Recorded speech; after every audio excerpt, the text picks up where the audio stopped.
안녕하세요. 편하게 앉아서 이야기 나눌 시간입니다. 오늘의 주제는 단 48시간 동안 태국 캄보디아 국경에서 벌어진 한 작전, 그리고 그 짧은 시간 안에 어떻게 전 세계가 한국을 다시 보게 되었는가 하는 이야기입니다. 지금부터 그 앞뒤 사정을 처음부터 차근차근 풀어보겠습니다. 그 당시 전 세계 뉴스는 말 그대로 폭발 직전이었습니다. 수십 년 동안 중국, 러시아, 미국은 엄청난 자금과 자원을 쏟아부으면서도 도저히 풀리지 않는 하나의 문제에 막혀 있었습니다. 바로 반경 300km에 이르는 밀집 방공망과 캄보디아 국경 일대에 뿌리내린 약 3만 명 규모의 범죄 조직 네트워크였습니다. 사람들은 이 지역에서 벌어지는 충돌을 캄보디아, 태국 국경에 불가능한 전쟁이라고 불렀습니다. 그런데 단 48시간, 정확히 이틀 만에 캄보디아 땅 위에 있던 하나의 범죄 도시가 지도에서 지워지듯 사라져 버렸습니다. 곧이어 한 영국 군사 전문가의 보고서가 공개되며 큰 파장을 일으켰습니다. 보고서의 결론은 모두를 얼어붙게 만들었습니다. 그 전체 작전은 별표 한국이 만든 단 하나의 무기 별표로 완결되었다. 이 사실이 드러나자 전 세계 곳곳에서 같은 질문이 터져 나왔습니다. 한국은 어떻게 전면전으로 번지지 않도록 하면서 이렇게 조용한 승리를 거둘 수 있었는가? 중국산 무기를 선택한 캄보디아와 한국산 무기를 선택한 태국의 운명을 갈라놓은 결정적인 차이는 무엇인가? 그리고 그 이야기, 지금부터 제가 직접 눈으로 보고 겪은 그대로 들려드리겠습니다. 샵사인 런던 스튜디오. 그때 저는 런던의 방송 스튜디오에 서 있었습니다. 생방송 시작까지 남은 시간은 30초. 제 앞에는 태국 캄보디아 국경 지도가 펼쳐져 있었고, 빨간 점들은 충돌 지점을, 초록색 원들은 캄보디아가 운용 중인 중국산 방공 시스템의 사거리 범위를 나타내고 있었죠. 귀에는 프로듀서의 목소리가 들려왔습니다. 마이클, 10초 후에 생방 들어간다. 저는 깊게 숨을 들이켰습니다. 중동, 아프리카, 동유럽.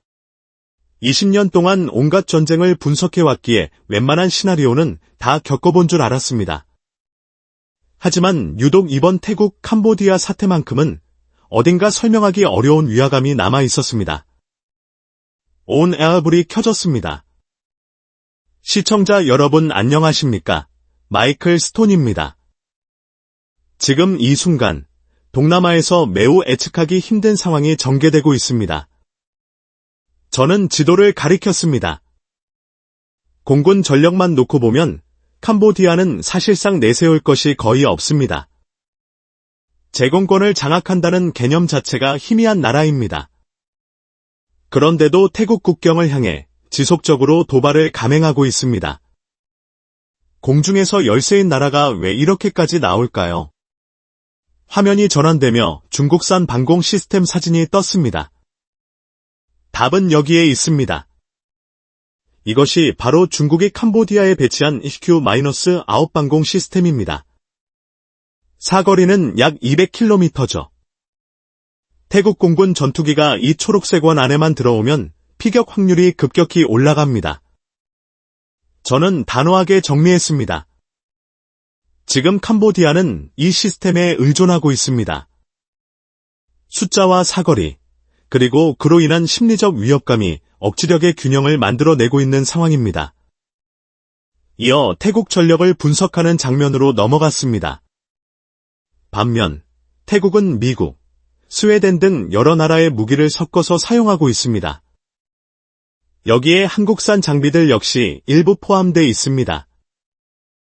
잠시 말을 멈춘 뒤 덧붙였습니다. 하지만 솔직하게 말해서 중국의 방공망 앞에서 그런 장비들이 크게 의미 있어 보이지는 않습니다. 방송이 끝나고 헤드셋을 막 벗는데 프로듀서 제임스가 다가와 어깨를 툭 쳤습니다. 분석 좋았어. 근데 한국 무기 얘기는 좀 짧지 않았나? 저는 손을 내저었습니다. 제임스, KGB 같은 거 누가 신경이나 쓰겠어. 좋게 봐줘야 값싼 유도폭탄 정도 취급 아닐까? 이건 어디까지나 중국 vs 태국의 이야기야. 한국은 조연일 뿐이야. 근데 태국이 그걸 꽤 많이 샀다던데. 저는 어깨를 으쓱했습니다. 미국의 제이다머를 사고 싶어도 돈이 모자라니까 그나마 저렴한 걸 택한 거겠지.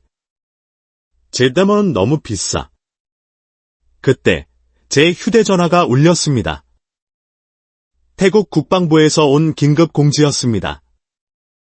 제목을 보고 저도 모르게 중얼거렸습니다. 태국 정부, 전면전 가능성 배제하지 않겠다고 공식 발표. 제임스가 화면을 들여다보며 말했습니다. 진짜야. HQ-9 앞에서 전면전도 불사하겠다고. 저는 고개를 저었습니다. 도무지 말이 안 돼. 태국은 원래 신중한 나라야. 외교 균형을 무엇보다 중요하게 여기는데 이런 식으로 공개 발언을 한다는 건 우리가 모르는 무언가가 있다는 뜻이야. 제임스가 물었습니다. 그래서 어떻게 할 건데? 방콕으로 가야지. 직접 봐야 해. 다음 날 아침, 저는 이미 히스로 공항에서 방콕행 티켓을 들고 서 있었습니다. 샵사인 방콕. 이상할 만큼 침착한 공기. 비행기 안에서 저는 노트북을 열고 다시 정리했습니다. HQ-9 배치 지도, 태국 공군 전력 목록, 그리고 한국에서 들여온 무기 리스트. KGB 한국이 개발한 활공 유도폭탄, 사거리 100km 이상. 수치만 보면 나쁘지 않지만 저는 지금까지 한 번도 그걸 높이 평가한 적이 없었습니다. 미국의 제이드mer, 사거리 약 130km, 프랑스의 SM 등과 비교하면 언제나 이군급으로 보았죠. 싼 건 다 이유가 있다는 흔한 편견이 제 머릿속에 깊이 박혀 있었습니다. 수바나품 공항에 도착하자마자 방콕 특유의 뜨겁고 축축한 공기가 얼굴에 훅 끼쳤습니다. 국방부로 가는 길 곳곳에 검문소와 군 차량, 병력들이 보였습니다. 도시는 평소보다 분명히 긴장감이 높아진 상태였습니다. 기자 등록을 위해 줄을 서 있는데 제 앞에 서 있던 일본인 기자가 뒤돌아보더니 말을 걸어왔습니다. 혹시 마이클 스톤 씨? 어제 방송 잘 봤습니다. 중국 방공 시스템 분석. 아주 정확하더군요. 저는 가볍게 인사로 답했습니다. 그가 목소리를 낮추더니 말했습니다. 그런데 태국 군인들 얼굴 표정 좀 이상하지 않나요? 긴장했다기보다 마치 모든 시나리오를 이미 계산해 놓은 사람들처럼 보였습니다. 너무 침착해서 오히려 더 수상할 정도로요. 그 말이 제 머릿속에서 계속 맴돌았습니다. 기자회견장은 이미 각국 기자들로 가득 차 있었습니다. 중국 관영 매체, CNN 팀까지 모두 다 와 있었습니다. 정시에 문이 열리고 수라차이 대령이 들어왔습니다. 큰 키에 넓은 어깨, 오래된 군인 특유의 단단한 걸음걸이, 무엇보다 눈에 들어온 것은 표정이었습니다. 웃음기 하나 없이 칼날 같은 눈빛만이 남아 있었습니다. 오늘 브리핑은 짧게 하겠습니다. 질문은 3개까지만 받겠습니다.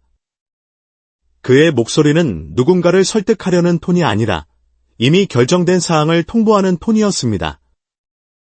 중국 기자가 제일 먼저 손을 들었습니다. 대령님, 캄보디아의 방공 능력을 어떻게 평가하십니까? 수라차이는 짧게 답했습니다. 평가할 필요가 없습니다. 그들의 방공 시스템은 우리의 작전 계획에서 변수로 취급되지 않습니다. 순간 회의실이 술렁였습니다. 저는 속으로 생각했습니다. 별표 HQ-9까지 갖고 있는 상대를 두고 변수가 아니다라니 이건 지나친 자신감 아닌가, 별표. 미국 기자가 이어서 물었습니다. 민간인 피해에 대한 우려는 없습니까? 최대한 줄일 것입니다. 구체적으로 어떻게요? 정밀 타격으로. 저는 살짝 비웃음이 나왔습니다. 정밀 타격을 하려면 전투기가 적 방공망 깊숙이 들어가야 합니다. 그건 곧 조종사가 목숨을 담보로 들어가야 한다는 뜻이었습니다. 말은 누구나 할 수 있습니다. 드디어 제 차례가 되었습니다. 저는 영국 출신 군사분석가 마이클 스톤입니다. 중국의 Q-9 시스템은 사거리가 200km입니다. 태국 공군이 목표를 타격하려면 그 범위 안으로 진입해야 합니다. 그렇게 되면 조종사 피격 위험이 급격히 올라가는데 어떻게 그들의 안전을 보장할 수 있습니까? 순간 방 안이 조용해졌습니다. 수라차이는 제 눈을 똑바로 보더니 잠시 침묵한 후 입을 열었습니다. 우리는 싸우러 가는 것이 아닙니다. 그는 한 박자 쉰 뒤 또렷하게 덧붙였습니다. 우리는 별표 지우러 별표 갑니다. 다시 웅성거림이 터져 나왔습니다. 프랑스 기자가 제 귀에 속삭였습니다. 지운다는 게 도대체 무슨 뜻이죠? 저 역시 혼란스러웠습니다. 전쟁에서 흔히 쓰는 단어는 섬멸, 격퇴, 파괴입니다. 그런데 그는 삭제에 가까운 표현을 썼습니다. 마치 파일을 삭제하듯이 수라차이는 더 이상 질문을 받지 않았습니다. 브리핑은 여기까지입니다. 그는 간단히 말하고 그대로 자리를 떴습니다. 제가 회의실을 나서려는 순간 한 젊은 태국 장교가 조용히 다가와 제 손에 명함 하나를 쥐어줬습니다. 스톤 씨, 더 알고 싶으시다면 이쪽으로 연락해 보십시오. 무기통합 자문팀입니다. 무기통합 자문팀? 네, 민간 기술팀이 군 작전을 지원하는 조직입니다. 군사 작전에 민간 자문까지 끌어들이나요? 그는 피식 웃으며 말했습니다. 요즘 전쟁은 일종의 협업이기도 하니까요. 그리고는 아무렇지 않게 떠났습니다. 명함 뒷면에는 작은 글씨로 이렇게 적혀 있었습니다. 별표 KGB 웨펀 어드바이저리 KGB 무기 자문팀 별표 태국군이 왜 굳이 나에게 한국 무기 자문팀 명함을 쥐어준 걸까? 별표. 그 의문이 그날 밤까지 머릿속에서 떠나지 않았습니다. 샵사인 푸놈펜, 범죄를 감싸는 방패. 그날 밤 호텔로 돌아와 대충 샤워를 마친 뒤 저는 다시 노트북을 켰습니다. KGB 관련 자료를 다시 꺼내 보았습니다. 별표 사거리 100km 이상. 별표 유도 방식 GPS, INS. 별표 CB 원형공 산호차 약 10m. 수치만 보면 그래도 전장을 뒤흔들 수준은 아니야. 저는 여전히 고집을 부렸습니다. 제 대머리 130km에 비해 KGB 사거리는 짧고 Q-9의 200km 방공 범위는 그대로 버티고 있습니다. 결국 태국 전투기는 위험 지역 안에서 작전을 펼쳐야 한다고 생각했습니다. 그런데 자꾸만 수라차이의 말이 머릿속에서 반복되었습니다. 우리는 싸우러 가는 게 아니다. 우리는 지우러 간다. 보통 군인이라면 이긴다, 격파한다, 박살낸다 같은 단어를 쓸 텐데 그는 지운다는 표현을 썼습니다. 별표 무엇을, 누구를 지우겠다는 걸까? 별표. 저는 명함을 한 번 더 꼭 쥐었습니다. 별표 좋아. 내일 방콕으로 돌아가면 이 팀에 전화해보자. 내가 옳다는 걸 증명하려면 이 사람들이 믿고 있는 게 뭔지부터 확인해야 한다. 별표. 하지만 그 전에 저는 반대편도 직접 보고 싶었습니다. 방콕에서 벌어진 일련의 사건 직후 저는 곧바로 푸놈펜행 비행기에 올랐습니다. 공항에 도착하자마자 제임스에게 전화를 걸었습니다. 제임스, 나 지금 캄보디아로 왔어. 정신 나갔어. 거긴 지금 완전 화약고잖아. 한쪽 말만 듣고는 안 돼. 중국 무기가 실제로 어떻게 배치돼 있고 어느 정도 위협인지 직접 확인해야 해. 태국이 저렇게 강경하게 나오는 데는 분명 이유가 있을 거야. 그 열쇠가 아마 캄보디아 쪽에 있겠지. 솔직히 말하면 당시 나는 HQ-9의 성능에 꽤 신뢰를 두고 있었습니다. 만약 그 시스템이 홍보대로 제 역할을 한다면 태국이 무모했다는 논리를 제 분석에서 얼마든지 강화할 수 있을 거라고 생각했습니다. 푸놈펜의 더운 공기는 방콕과 다르지 않았습니다. 캄보디아계 태국인 통역사 소피아가 저를 마중 나와 있었습니다. 오늘 오후 4시에 국경 근처에서 캄보디아 측 기자회견이 있어요. 소쿤 장군이 직접 나옵니다. 소쿤이 누구죠? 국경 방어 전체를 책임지는 인물이에요. 말투가 거칠고 언론 앞에서도 막말하는 걸로 유명하죠. 좋네요. 그럼 바로 거기로 가죠.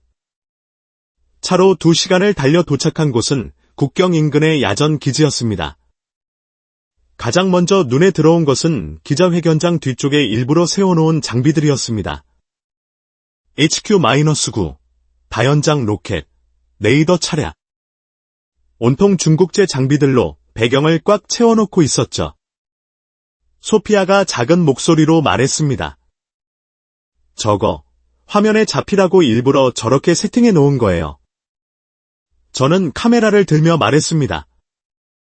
전형적인 힘자랑이군요.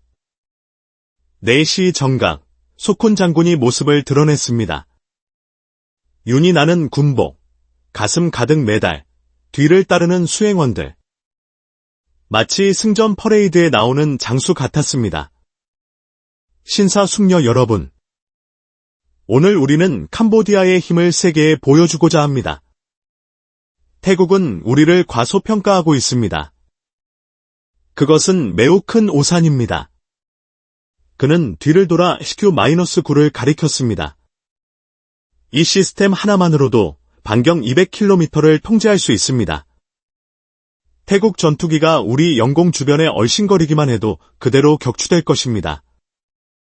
우리 영공을 침범하는 자는 하늘에서 떨어지게 될 겁니다. 저는 메모를 하며 생각했습니다. 과장이 섞여 있긴 하지만 심리전 차원에서는 충분히 위협적인 존재라는 점은 부정할 수 없었습니다. 질의응답 시간. 제가 손을 들었습니다. 장군님, 아무리 강력한 방공 시스템이라도 여러 방향에서 동시에 들어오는 포화 공격에는 취약해질 수 있습니다. 만약 태국이 다방향 공격을 한다면 그 시스템이 버틸 수 있을까요? 소쿤은 비웃음을 지었습니다. 태국이 뭘 가지고 다방향 공격을 한단 말이요? 전투기는 몇 대나 있습니까? 무기는 얼마나 됩니까? 미국산 몇 대, 스웨덴산 몇 대에 거기다 값싼 한국산 폭탄 몇 개. 그걸로 우리 시스템을 뚫겠다고. 말도 안 됩니다. 기자회견이 끝나고 소쿤은 수행원들에게 둘러싸인 채 사라졌습니다. 장비를 정리하던 중 저는 군 트럭 몇 대가 기지 방향이 아니라 다른 쪽으로 빠져나가는 것을 보았습니다. 소피아, 저쪽은 어디죠? 큰 카지노 단지 쪽이에요. 카지노요? 네, 국경 근처에 아주 큰 리조트가 하나 있어요. 서류상으로는 관광 단지인데 실제로는 그녀는 말을 흐렸습니다. 그냥 도박장만 있는 게 아니에요. 사람들이 거기서 사라집니다. 납치, 감금, 인신매매 같은 소문이 끊이지 않아요. 한번 끌려 들어가면 돌아오기 힘든 곳이라고들 하죠. 등골이 서늘해졌습니다. 그곳 운영자가 정확히 누구입니까? 아무도 이름을 입 밖에 내지 않아요. 사람들은 그냥 그를 검은 보스, 블랙 보스라고 부를 뿐이죠. 군부와도 깊이 연루돼 있다는 소문이 있어요. 돈 세탁, 밀수, 심지어 인신매매까지. 없는 게 없다고들 합니다. 우리가 멀찍이서 그 단지를 지켜보는 사이 군용 트럭들이 아무렇지 않게 카지노 정문으로 들어갔습니다. 더 이상한 것은 트럭 안의 군인들이 카지노 측 민간 경비의 지시를 그대로 따르는 모습이었습니다. 저거 보이죠? 소피아가 낮게 말했습니다. 군대가 카지노 경비의 명령을 받는 것처럼 보이지 않나요? 그때 경비원 몇 명이 우리 차 쪽을 주시하며 무전기로 무언가를 보고하기 시작했습니다.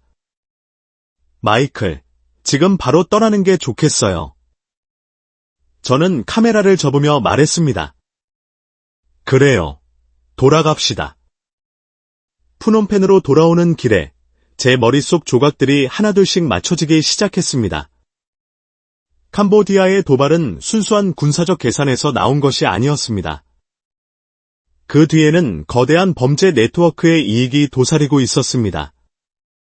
카지노, 밀수, 인신매매, 그리고 그 모든 걸 지키는 군부. 이제 CQ-9는 단순히 조국 수호의 방패가 아니었습니다. 별표 범죄 조직을 보호하는 방패 별표로 쓰이고 있었던 겁니다. 소쿤의 오만함은 국가 전략에 대한 확신이 아니라 자신 뒤에 흐르는 거대한 검은 돈이 안전하다는 믿음에서 비롯된 것이었습니다. 그날 밤, 호텔 방에서 저는 한 가지 생각만 되풀이했습니다. 아마 태국의 진짜 목표는 국경선이 아니라 바로 별표 그 카지노 단지 별표. 즉, 범죄 네트워크의 심장부일 것이다. 이번 전쟁의 냄새는 차문화 전차에서 나는 것이 아니라 국경 카지노의 네온사인 아래에서 올라오고 있었습니다. 저는 KGB 웨펀 어드바이저리라고 적힌 명함을 다시 꺼내 들었습니다. 내일 방콕으로 돌아가면 반드시 명함에 적힌 사람을 만나야겠다고 마음먹었습니다. 캄보디아가 중국의 방패를 믿고 오만해졌다면? 태국이 믿고 있는 버팀목은 과연 무엇일까? 샵사인 KGB 자문팀. 다음 날 아침, 저는 첫 비행기를 타고 다시 방콕으로 향했습니다. 공항에 도착하자마자 명함에 적힌 번호로 전화를 걸었습니다. 여보세요. 저는 마이클 스톤입니다. 어제 국방부 기자회견장에서 한 장교에게 이 명함을 받았습니다. 수화기 너머에서 짧은 대답이 돌아왔습니다. 알고 있습니다. 오늘 오후 2시에 공항 외곽 사무단지 쪽으로 와 주십시오. 주소는 문자로 보내드리겠습니다. 약 40분 뒤, 택시는 평범한 사무실 건물 앞에 멈췄습니다. 주변에는 물류 회사들만 있을 뿐 군사시설의 냄새는 전혀 나지 않았습니다. 이런 곳이 전 세계가 주목하는 작전을 뒷받침하는 곳이라고. 저는 속으로 중얼거렸습니다. 3층으로 올라가니 작은 사무실 문 앞에 태국어와 영어로 기술 자문팀이라는 간판이 붙어 있었습니다. 실례합니다 하고 문을 두드렸습니다. 들어오세요. 안에는 책상 몇 개, 컴퓨터 몇 대, 그리고 벽에 걸린 태국 지도가 전부였습니다. 화려한 무기 모형도, 거대한 스크린도 없었습니다. 한 남자가 다가와 손을 내밀었습니다. 안녕하세요. 저는 한국에서 온 박준호입니다. 40대 중반쯤 되어 보이는 그는 안경을 쓰고 수수한 차림을 하고 있었습니다. 어떤 계급장도 화려한 배지도 달지 않고 있었습니다. 저는 서두르기로 했습니다. 박 선생, 단도직입적으로 묻겠습니다. 태국에 있어서 한국 무기는 솔직히 보조적인, 저렴한 선택지에 불과한 것 아닙니까? HQ-9 같은 시스템 앞에서 그 무기가 무슨 의미가 있지? 박준호는 전혀 기분 나빠하지 않았습니다. 변명이나 홍보 멘트도 하지 않았습니다. 대신 노트북을 켜서 제 앞에 돌려놓았습니다. 화면에는 캄보디아 국경 지역 지도가 떠 있었습니다. 캄보디아 방공 시스템의 사거리는 이미 알고 계시죠? 물론입니다. HQ-9, 사거리 200km. 맞습니다. 그가 고개를 끄덕였습니다. 그리고 빨간 원을 하나 그려 넣었습니다. 일반적인 폭탄으로 이 목표를 노리려면 그가 원안의 지점을 가리키며 말했습니다. 전투기가 이 안쪽까지 들어가야 합니다. 조종사는 SQ-9 위협권 안에서 움직일 수밖에 없죠. 저는 고개를 끄덕였습니다. 바로 그게 제가 줄곧 강조한 위험 요소입니다. 박준호는 지도를 확대하더니 커서를 원 밖으로 가져갔습니다. 하지만 KGB는 다릅니다. 이 바깥 지점, 즉 200km 바깥에서 투하됩니다. 전투기에서 분리된 뒤 스스로 활공하면서 미리 계산된 궤도를 따라 목표물로 날아갑니다. 조종사는 위험구역에 단 한 발자국도 들어갈 필요가 없습니다. 저는 잠시 말문이 막혔습니다. 조종사가 방공망 밖에서 작전할 수 있다면 생존 확률은 비약적으로 높아질 수밖에 없습니다. 그러니까 그렇게 하면 조종사는 안전거리를 유지하고도 목표를 명중시킬 수 있다는 말이군요. 박준호는 제 눈을 보며 말했습니다. 우리가 KGB를 설계한 이유는 싸움에서 이기기 위해서만이 아닙니다. 별표 조종사가 살아 돌아오게 하기 위해서 별표이기도 합니다. 전쟁은 한 번의 교전으로 끝나지 않습니다. 다음 출격도, 그 다음 출격도 결국 같은 사람이 나갑니다. 그 말이 정면으로 가슴을 때렸습니다. 20년 동안 저는 무기를 논할 때 언제나 파괴력, 속도, 정확도만 따졌습니다. 조종사를 전쟁 방정식의 중심에 두는 발상은 처음 듣는 이야기였습니다. 저는 마지막으로 반론을 시도했습니다. 그런데 투하 거리가 멀어질수록 정확도는 떨어지는 게 상식 아닙니까? 박준호는 화면을 넘겨 자료 하나를 보여주었습니다. CP는 10m 이하입니다. KGB는 GPS와 아인스를 결합한 유도 방식을 쓰고 기상 변수까지 보정합니다. 조종사는 위험구역 밖에 있지만 폭탄은 목표 지점까지 그대로 갑니다. 수치는 거짓말을 하지 않았습니다. 제 머릿속에 쌓여있던 편견이 조금씩 갈라지기 시작했습니다. 그때 박준호가 되묻습니다. 마이클, 당신이 생각하는 전쟁에서 가장 중요한 것은 무엇입니까? 전 여전히 승리라고 답하겠습니다. 승리는 물론 중요하죠. 하지만 더 중요한 건 별표 전쟁이 끝나지 않았을 때도 싸울 수 있는 힘이 남아있는가 별표입니다. 노련한 조종사 한 명을 잃으면 설령 전투기가 남아있어도 10년치 경험과 노하우를 잃는 겁니다. 저는 더 이상 반박할 말을 찾지 못했습니다. 박준호가 자리에서 일어나 말했습니다. 더 명확히 보시려면 한 곳을 직접 보시는 게 좋겠습니다. 지금 우리를 기다리고 있는 사람들이 있습니다. 샵사인 비밀 회의실과 진짜 목표. 우리는 차로 약 20분을 달려 태국 공군 기지 근처로 향했습니다. 박준호가 출입증을 제시하자 철문이 조용히 열렸습니다. 단출한 회의실 안에는 이미 몇 명이 자리 잡고 있었고 그 가운데는 다시 수라차이 대령이었습니다. 다시 만나 반갑습니다. 스톤 씨. 그가 손을 내밀었습니다. 여기가 공식 회의 자리입니까? 꼭 그렇다고 할 수는 없죠. 하지만 오늘 우리가 무엇을 하려는지 당신이 별표 알고 있는 편이 좋다 별표 고 판단했습니다. 회의가 시작되었습니다. 놀라웠던 것은 화제가 어떻게 하면 캄보디아를 이길 것인가가 아니라는 점이었습니다. 대신 이런 질문들이 오갔습니다. 별표 어떻게 하면 별표 민간인 피해를 최대로 줄일 것인가 별표 어떻게 하면 별표 한 번의 공격으로 작전을 끝낼 것인가 별표 어떻게 하면 별표 주변 시설에 손상을 주지 않을 것인가 별표 문서 곳곳에 별표 제로 부수 피해, 제로 컬레터럴 데미지, 별표라는 표현이 반복되고 있었습니다. 저는 이게 정말 전쟁 작전 계획이 맞나 싶은 생각이 들었습니다.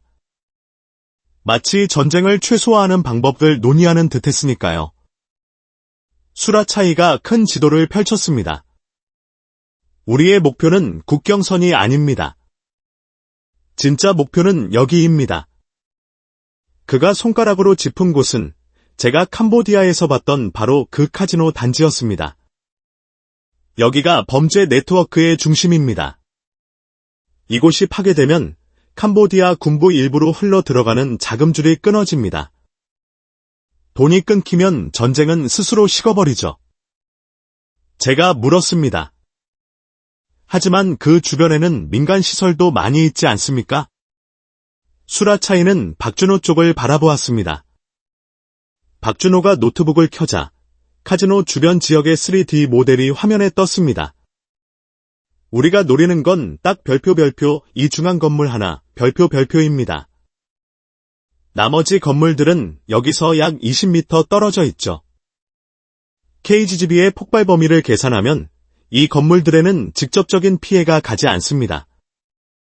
저는 목이 마르는 걸 느꼈습니다. 정말 그 정도의 정밀도가 보장됩니까? 비슷한 작업을 중동에서 이미 수행해본 경험이 있습니다. 박준호는 담담하게 말했습니다. 이번에는 그 과정을 처음부터 끝까지 직접 보게 해드리죠. 회의가 끝나고 사람들은 하나둘씩 방에서 나갔습니다. 남은 건 박준호와 저뿐이었습니다. 제가 물었습니다. 한국은 왜 이런 사고방식을 가진 무기를 만들게 된 겁니까? 그는 잠시 생각하더니 말했습니다. 한국은 수차례 전쟁을 겪었습니다. 그래서 깨달은 게 하나 있습니다. 전쟁은 멋있게 이기자고 벌이는 쇼가 아니라는 겁니다. 목표는 사람을 많이 죽이는 게 아니라 별표 다시는 싸우지 않아도 되게 만드는 것 별표입니다. 그 말을 들은 순간 제가 20년 동안 쌓아온 분석의 토대가 조금씩 흔들리기 시작했습니다. 샵사인 공습의 밤, 하나의 수술. 마침내 작전 실행일이 다가왔습니다. 아침 일찍 저는 태국 공군 기지의 지휘통제실에 들어갔습니다. 실내는 놀라울 정도로 조용했습니다. 벽 한쪽에는 모니터가 빽빽하게 달려 있었고 몇 명의 관제 요원들이 침착하게 장비를 확인하고 있었습니다. 수라차이는 중앙에, 박준호는 구석자리에서 노트북을 바라보고 있었습니다. 5시 30분, 출격 명령이 떨어졌습니다. 목표 좌표 확인 완료. 기상 조건 양호. 출격 허가합니다. 통신은 마치 일상 보고처럼 차분하게 오갔습니다. 조종사들의 목소리가 이어졌습니다. 팔콘 1. 사전 점검 완료. 상승 중. 팔콘 2. 편대 진입. 15분 후 투하 예정 지점 도달. 모든 시스템 정상. 그 목소리에는 긴장감보다 익숙함이 먼저 느껴졌습니다. 정말 전시 상황이 맞나 싶을 정도였습니다. 제가 박준호에게 속삭였습니다. 분위기가 너무 평범한데요? 이게 진짜 작전 맞습니까? 그는 미소를 지었습니다. 조종사들이 실제로 위험에 빠져 있지 않다는 뜻이죠. 전쟁이란 곳에서 이만큼 조용한 건 좋은 신호입니다. 모니터에는 태국 전투기의 이동 경로가 표시되고 있었습니다. 그들은 천천히 국경 쪽으로 다가갔지만 SQ-9 방공 범위 바깥에서 움직임을 멈췄습니다. 저도 모르게 중얼거렸습니다. 저기는 방공 사거리 바뀌잖아. 수라차이가 뒤를 돌아보며 말했습니다. 잘 보셨습니다. 팔콘 1. 투하 시점 도착. KGB 투하 준비. 조종사의 목소리는 여전히 평온했습니다. 잠시 후 하나의 작은 점이 전투기 아이콘에서 떨어져 나왔습니다. 그것이 KGB였습니다. 화면 속 작은 점은 아주 매끄러운 곡선을 그리며 목표를 향해 활공해 나갔습니다. 마치 바람도 방해 요소도 없는 진공속을 나는 것처럼 안정적이었습니다. 경보음이 울렸습니다. 적 레이더 활성화 감지. 캄보디아 CQ-9 시스템, 전투 모드로 전환. 그때에는 태국 전투기들이 이미 회귀 경로로 돌아서는 중이었습니다. 처음부터 방공망 안으로 들어갈 생각 자체가 없었던 겁니다. HQ-9는 레이더로 하늘을 뒤졌지만 그 사거리 안에는 태국기의 그림자조차 없었습니다. 진짜 위협은 조용히 날아가고 있는 폭탄 한 발뿐이었습니다. 목표까지 30초 남았습니다. 저는 숨을 죽였습니다. 모니터 속 작은 점은 카지노 단지 중앙 건물에 바짝 다가서고 있었습니다. 10초. 9, 8, 7, 6. 지휘실 안은 숨소리조차 들리지 않았습니다. 3, 1. 외충격 확인. 화면이 잠깐 하얗게 번쩍였다가 원래대로 돌아왔습니다. 폭발은 단 한 번, 단 한 지점에서만 일어났습니다. 잠시 후 실시간 위성 영상이 전송되었습니다. 카지노 단지의 중앙 건물은 완전히 무너져 있었습니다. 하지만 그로부터 약 20m 떨어진 다른 건물들은 유리창도 깨지지 않고 주차장 차량도 그대로 자리를 지키고 있었습니다. 저는 말문이 막혔습니다. 박준호가 낮게 말했습니다. 민간인 피해, 공명. 계획대로입니다. 수라차이는 무전기를 들었습니다. 목표 제거 완료. 전 기체 귀환하라. 팔콘 1, 팔콘 2의 응답이 돌아왔습니다. 귀환 중입니다. 연료 충분, 시스템 이상 없음. 처음부터 끝까지 조종사들의 목소리에는 떨림이 없었습니다. 그 순간 저는 깨달았습니다. 이것은 제가 20년 동안 봐온 폭격이 아니었습니다. 이건 하나의 별표액과 수술 별표에 가까웠습니다. 딱 필요한 곳만 도려내고 주변 조직은 최대한 건드리지 않는 수술 말입니다. 샵사인 심장을 겨냥한 한 방, 그리고 한국이라는 공포. 제가 물었습니다. 지금쯤 캄보디아는 어떤 상황일까요? 박준호가 답했습니다.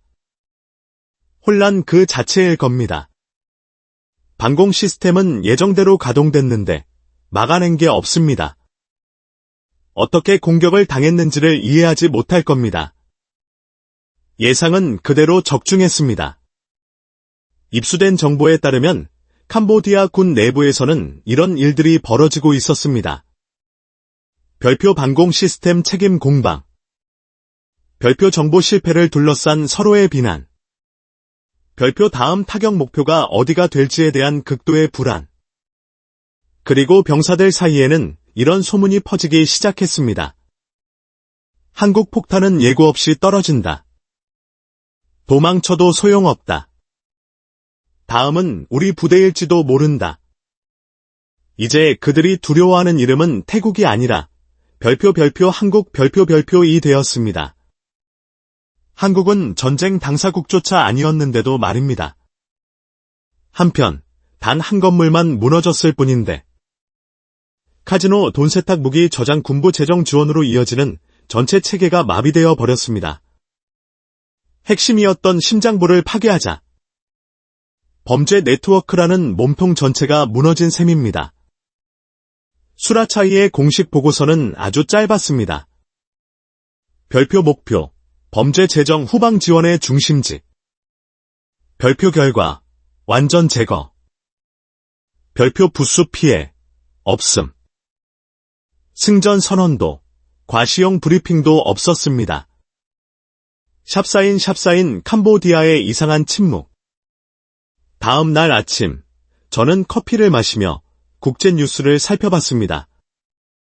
전면전 위기, 보복 공격 선언, 국경 긴장 최고조 같은 제목들에 대비하고 있었죠. 하지만 화면에 띄워진 헤드라인은 전혀 달랐습니다. 별표 캄보디아, 추가 군사 행동 없이 침묵. 별표 태국 공군, 2차 공습 진행 안해. 별표 국경지대, 이례적인 정적에 휩싸여. 저는 순간 눈을 의심했습니다. 곧 제임스에게서 전화가 왔습니다. 마이클, 거기서 지금 무슨 일이 벌어지고 있는 거야? 왜 캄보디아는 아무 반응이 없어? 너는 현장에 있는데 뭐가 보이냐? 저는 있는 그대로 말할 수밖에 없었습니다.